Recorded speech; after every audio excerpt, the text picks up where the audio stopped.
1 hour. That is the timeline the President of the United States just gave for the complete destruction of a sovereign nation with 90 million people. This was not a vague threat delivered through a spokesperson. It was not carefully worded, diplomatic pressure meant to be softened or walked back the next day. It was not an ambiguous statement that foreign ministries would spend weeks analyzing to find hidden meaning. This was a clear operational claim, delivered on camera in plain language with a level of casualness that should send a cold shock through every government, every military command, and every foreign ministry on the planet. Donald Trump said it directly. He looked into the camera and said, "We could destroy Iran, make it uninhabitable forever in 1 hour. We could deal with them by today. In fact, within an hour, they would literally never be able to restore this country. We have weapons that can do that." 6 sentences, 90 million people, 1 hour. And here is the most important thing to understand before anything else. He is not wrong about the weapons. That is what separates this statement from ordinary political bluster. That is what makes it different from the usual inflammatory rhetoric that appears and disappears in the daily cycle of news. The President of the United States is not exaggerating the capability. He is accurately describing it, and he is threatening to use it. That difference between a boast and a technically accurate threat is the entire story. And almost nobody is explaining it that way. So let's begin with the hardware, because the hardware matters. The United States currently maintains about 1,500 deployed strategic nuclear warheads. This number does not include the warheads stored in reserve. It only counts the ones already mounted on delivery systems and ready to launch. A single Ohio-class submarine, one vessel with one crew operating silently somewhere in the world's oceans, carries 20 Trident II D5 missiles. Each missile can carry up to 8 independently targetable re-entry vehicles. Each warhead has a yield between 100 and 475 kilotons, depending on the configuration chosen. Let's explain that in terms that mean something. The bomb that destroyed Hiroshima, the weapon that killed between 70,000 and 135,000 people, flattened 5 square miles of a city and burned shadows into concrete, had a yield of 15 kilotons. 15. The warheads on a single Trident missile can reach yields of up to 475 kilotons each. There are 8 of them on one missile, and there are 20 missiles on one submarine. That means one submarine operating somewhere in the Pacific Ocean or the Atlantic Ocean right now could, with a single launch order, deliver destructive power against Iran that is greater than the combined yield of every nuclear weapon ever used in warfare. And there are 14 Ohio-class submarines. So when Trump says the United States could destroy Iran in 1 hour, the physics and the arsenal support the claim. Cities like Tehran, Isfahan, Mashhad, Tabriz, Shiraz, and Ahvaz, every major population center, every military installation, every piece of infrastructure, gone. Not damaged, not weakened, gone. Replaced by fire and radioactive fallout that would persist, as he correctly said, for generations. The word he used was uninhabitable. In nuclear strategy, that is actually a technical term. It means contaminated soil that cannot grow food for decades. It means groundwater that cannot be safely consumed. It means a landscape that continues killing long after the last explosion. Something similar happened in parts of the Marshall Islands after American nuclear testing in the 1950s.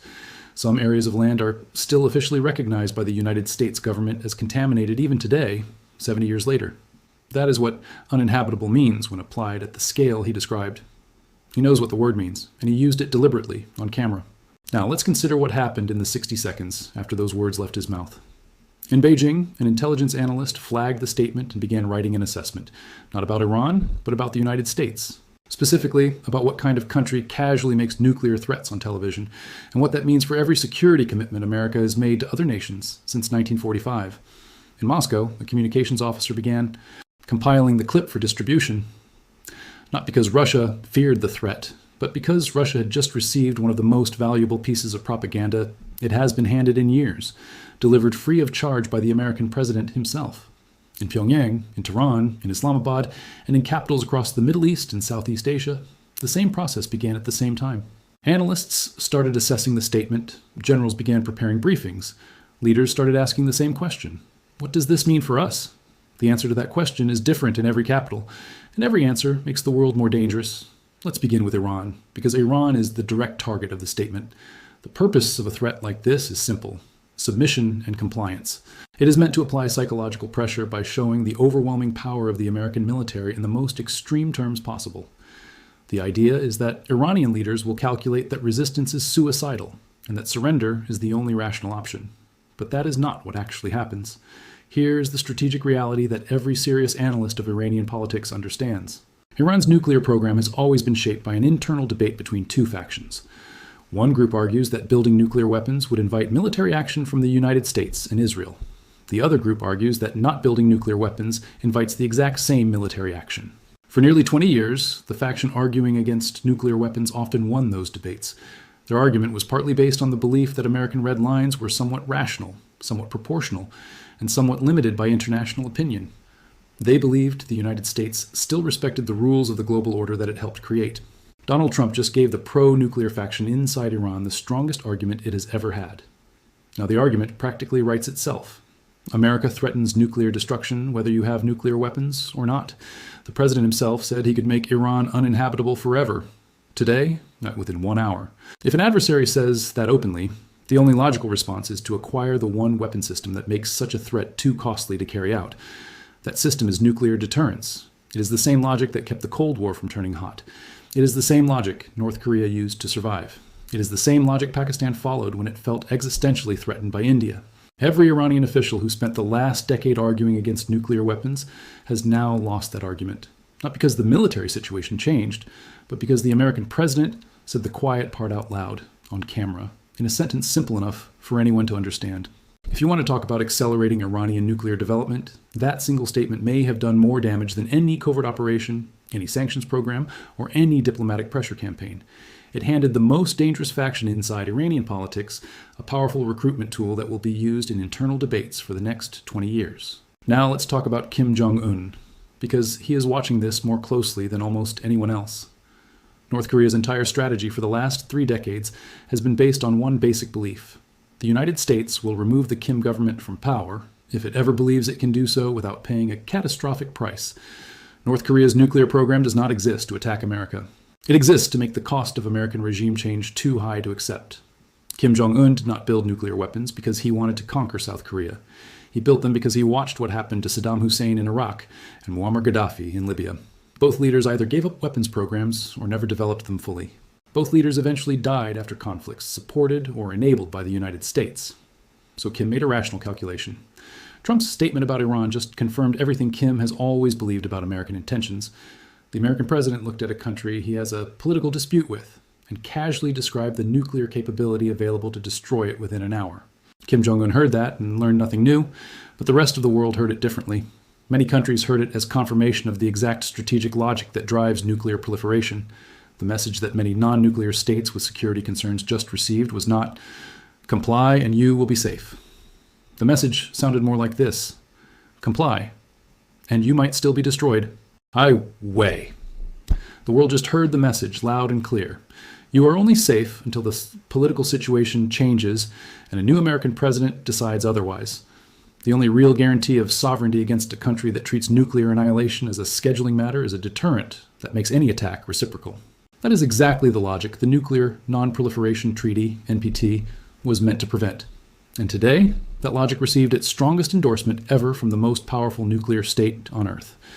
Now, let's talk about Vladimir Putin, because Russia just won something without doing anything. For the past 4 years, Putin has built a complex diplomatic and media network around one argument.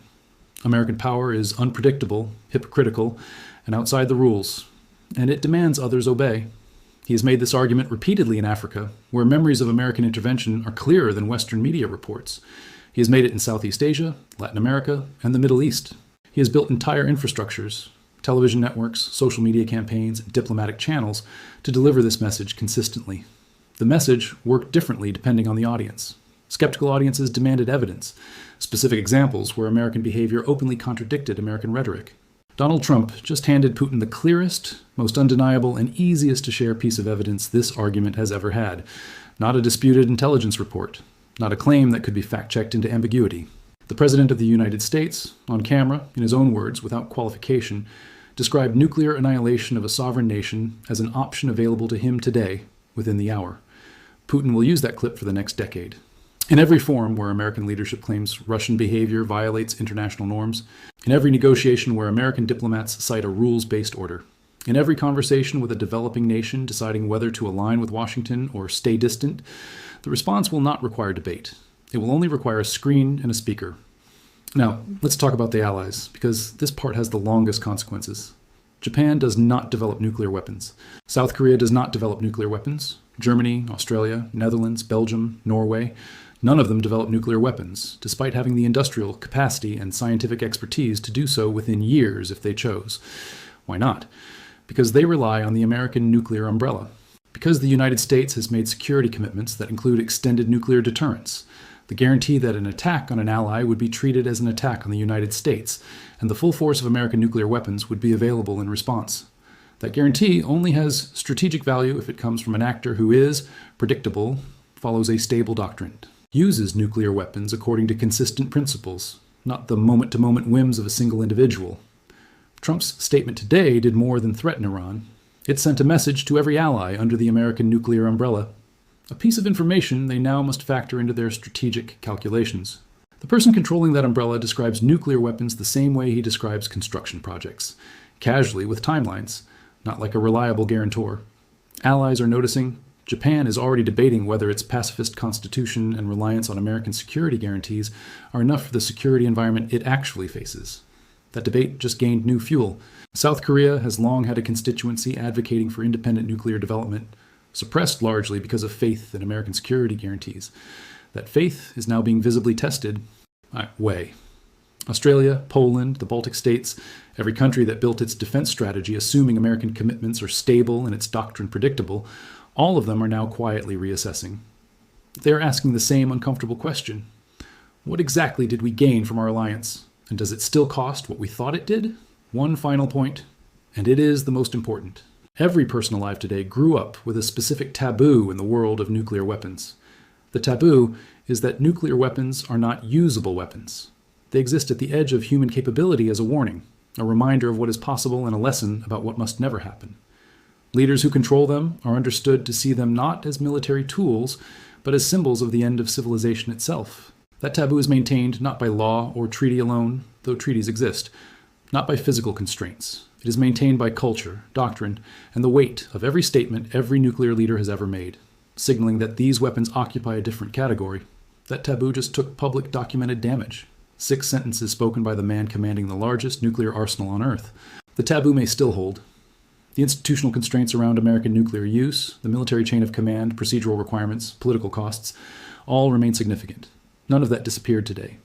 But taboos that take public damage from the most powerful actors do not recover automatically. They require active repair. They require clear, credible, sustained communication showing that the damage was an aberration, that the underlying commitment remains unchanged, and that the threshold for nuclear use remains the same. And nothing in Trump's behavior suggests that such repair will happen. 1 hour, 90 million people, uninhabitable forever. The president said it, the cameras recorded it, every capital on Earth processed it, and the world that existed before those 6 sentences no longer exists.